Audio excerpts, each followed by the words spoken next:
안녕하십니까? 오늘 우리는 단순한 예언을 넘어 우리 시대의 절박한 현실이 되어가고 있는 한 가지 경고에 대해 이야기하려 합니다. 많은 이들이 저항할 수 없는 거대한 유혹이 온 인류를 시험에 들게 할 바로 그 문턱에 와 있습니다. 한때 예언적 경고로만 여겨졌던 것들이 이제는 눈앞에 닥친 현실로 변모하고 있습니다.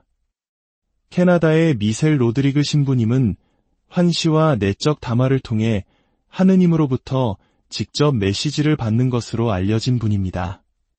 그가 최근 캘리포니아에서 열린 한 컨퍼런스에서 공개한 내용은 우리가 마지막 시대를 준비하는 방식을 영원히 바꿀 수도 있는 중요한 메시지를 담고 있습니다. 신부님은 신자들 앞에 하나의 상자를 들고 나타났습니다. 그 상자 안에는 앞으로 인류에게 닥칠 가장 끔찍한 시련에서 살아남기 위해 모든 가정이 반드시 갖추어야 할 것들이 담겨 있었습니다. 그러나 그 안에는 단순히 물질적인 물건만 들어있는 것이 아니었습니다. 그곳에는 신부님이 가장 위험한 유혹이라고 정의한 것으로부터 우리 영혼을 지켜낼 열쇠가 함께 들어있었습니다.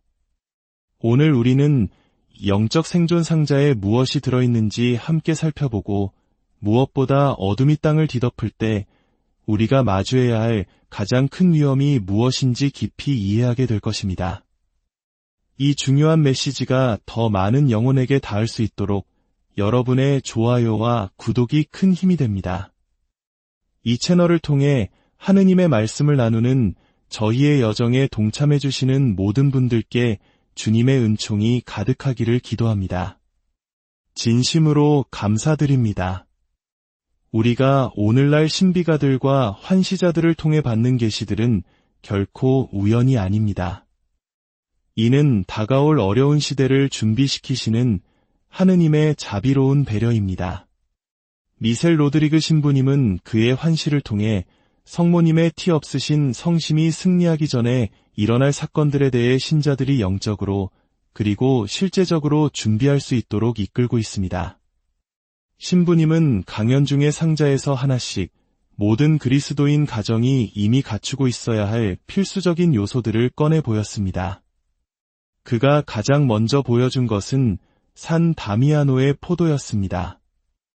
이 포도는 이탈리아의 산 다미아노 성모님께서는 이 포도가 적그리스도의 시대에 그 영양적 가치를 믿는 모든 이들을 지탱해 줄 것이라고 약속하셨습니다.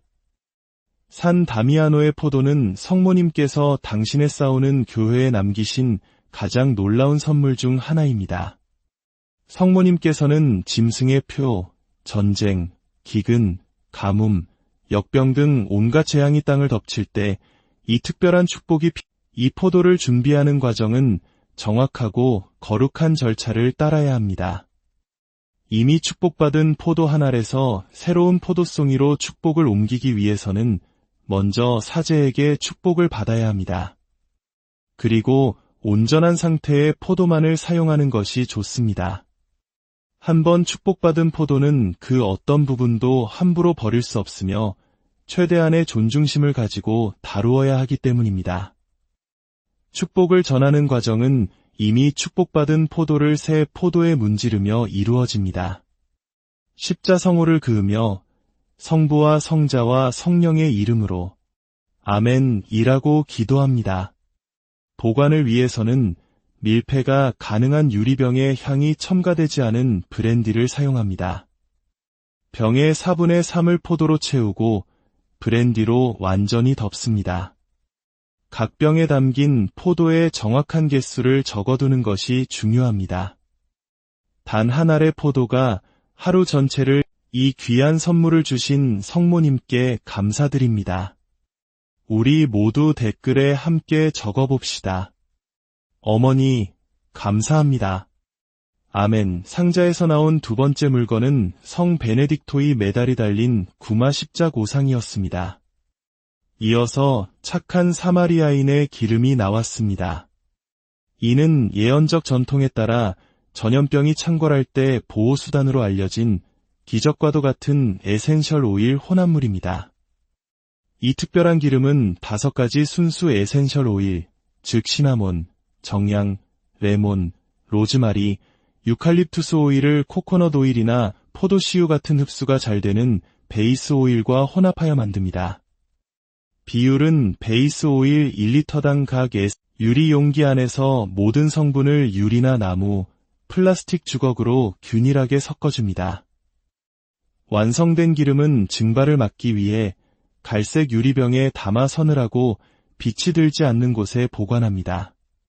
사용할 때는 몇 방울을 깃불, 손목, 척추, 그리고 발바닥에 직접 문질러 바릅니다. 공기를 정화하고 환경 속의 바이러스를 제거하기 위해 디퓨저를 사용하거나 끓는 물이 담긴 냄비에 몇 방울을 떨어뜨려도 좋습니다. 미셀 신부님은 계속해서 상자에서 다른 필수품들을 꺼냈습니다. 마리 줄리 자에니의 보라색 스카풀라, 용서의 십자가, 선한 수호자의 메달, 그리고 성가정과 예수 성심의 성화들이었습니다. 신부님은 집에 항상 아기 예수의 구유를 두는 것의 중요성을 강조하며 인류 역사상 가장 거룩한 순간인 우리 주님의 탄생에 자신의 집을 봉헌하는 것보다 더 아름다운 것은 없다고 미소 지으며 설명했습니다. 또한 교리서와 성경을 항상 지니고 축복받거나 구마된 물, 기름, 소금을 준비해 둘 것을 권고했습니다. 특히 기적의 메달을 사용하여 물을 구마하는 방법에 대해 최근에 받은 계시가 있습니다. 중요한 것은 메달이 반드시 사제에 의해 미리 축복받아야 한다는 점입니다. 계시된 절차는 메달을 물에 3번 담갔다가 빼고 온 마음을 다해 천천히 주님의 기도, 성모송, 영광송, 그리고 성미카엘 대천사에게 드리는 기도를 바치면 됩니다. 그 다음으로 신부님은 가르멜산의 성모님 스카풀라와 녹색 스카풀라를 꺼냈습니다. 이 녹색 스카풀라는 우리가 살고 있는 이 시대에 특히 중요한 역사를 지니고 있습니다. 1830년 성녀 카타리나 라브레에게 성모님께서 발현하여 기적의 메달을 주셨던 바로 그 경당에서 1840년 1월 28일 유스티나 비스키비리 수녀에게도 성모님께서 발현하셨습니다. 성모님께서는 기도 중이던 수녀에게 후에 녹색 스카풀라가 될 형상을 보여주셨습니다. 다른 스카풀라와 달리 이것은 녹색 끈으로 연결된 단 하나의 천 조각으로 되어 있습니다. 앞면에는 티 없이 깨끗한 성심을 들고 계신 성모님의 모습이, 뒷면에는 불타는 심장 주위로 원죄 없이 잉태되신 마리아 성심이여 이제와 저희 죽을 때에 저희를 위하여 빌어주소서라는 글귀가 새겨져 있습니다. 이 스카풀라의 목적은 놀랍습니다. 이는 영혼들의 회개를 위한 강력한 도구로 주어졌으며 특히 신앙이 없는 이들이 은총의 상태에서 죽음을 맞이할 수 있도록 돕습니다. 그 효과는 매우 커서 집 안거실과 같은 공용 공간에 두기만 해도 매일의 기도와 함께 그 존재 자체가 사람들의 마음속에서 점차 작용하여 그들이 하느님의 은총의 마음을 열도록 준비시킵니다. 마지막으로 신부님은 사흘간의 암흑 시기에 가장 중요한 물건을 꺼냈습니다. 바로 축복받은 밀랍초였습니다. 그리고 바로 이 초에 대해 이야기하면서 미셀 신부님은 최근 주님께 받은 가장 충격적인 예언을 공개했습니다. 신부님은 사흘간의 암흑 동안 가장 끔찍한 시련은 어둠 그 자체나 집 밖에서 일어날 초자연적인 현상들이 아닐 것이라고 설명했습니다. 그것은 훨씬 더 교묘하고 위험한 것, 바로 인간의 마음을 사로잡을 호기심이라는 불안감이 될 것이라고 했습니다. 성부 하느님께서는 신부님에게 얼마나 많은 사람들이 집 밖에서 무슨 일이 일어나고 있는지 알고 싶어하는 유혹에 굴복하게 될지를 보여주셨다고 합니다. 그는 이 치명적인 호기심의 3가지 구체적인 측면을 밝혔습니다. 첫째, 밖을 내다보고 싶은 유혹입니다. 자신의 눈으로 직접 끔찍한 현상들을 목격하고 싶어하는 욕망입니다. 둘째, 후각적 호기심입니다. 역겨운 부패의 냄새가 집 안으로 스며들 때 많은 이들이 그 근원을 확인하기 위해 문과 창문을 열고 싶은 유혹을 이기지 못할 것입니다. 마지막으로 아마도 가장 잔인한 유혹일 것입니다. 바로 사랑하는 이들, 즉 자녀나 부모, 배우자의 목소리가 밖에서 들려올 때입니다.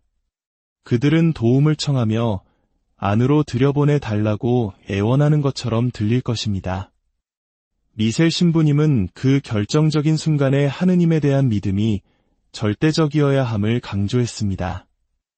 그리고 집 안으로 스며드는 끔찍한 냄새에 저항할 수 있는 실질적인 조언을 주었습니다. 축복받거나 구마된 물을 채운 스프레이 병을 항상 손이 닿는 곳에 두라고 권고했습니다.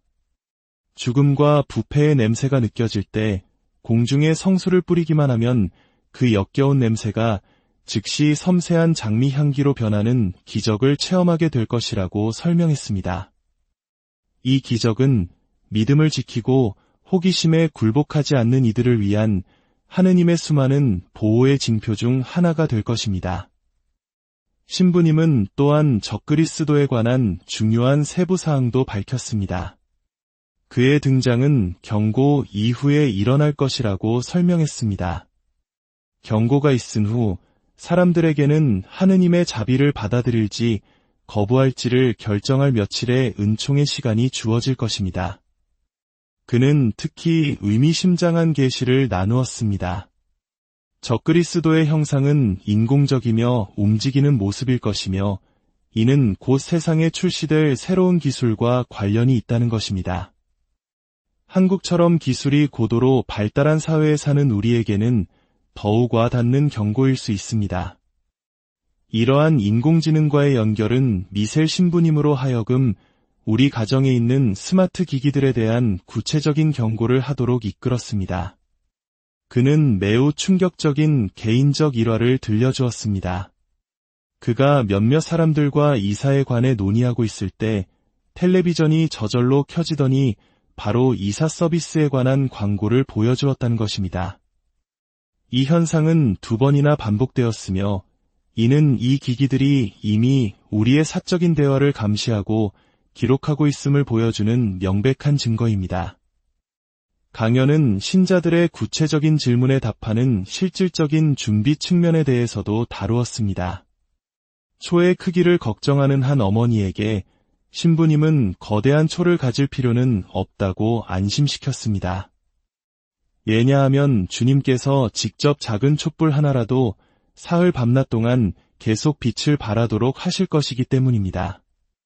그는 은총의 상태에 있는 것에 근본적인 중요성을 거듭 강조했습니다. 세상에 모든 성물이 있다 하더라도 그리스도의 복음에 부합하는 삶을 살지 않는다면 아무 소용이 없을 것이라고 설명했습니다. 주님께 진정으로 봉헌된 삶을 살지 않는 집에서는 촛불이 아예 켜지지 않을 것이라고 경고했습니다. 시기에 관해서 미셀 신부님은 경고까지 남은 시간이 몇 년이 아니라 몇 달이라고 계속해서 말하고 있습니다.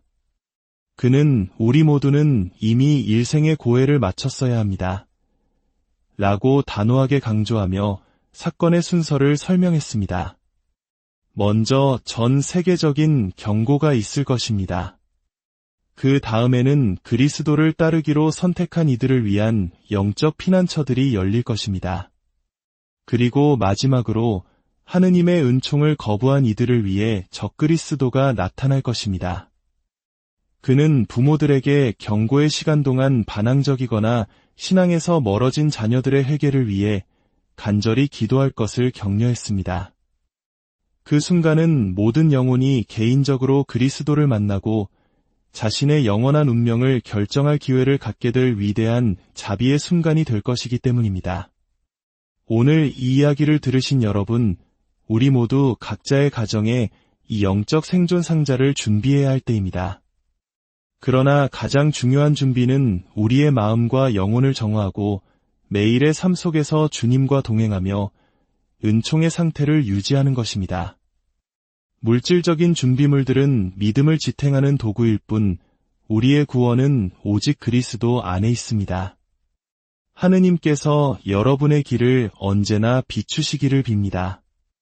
주님의 평화가 여러분과 여러분의 가정에 함께하기를 기도합니다.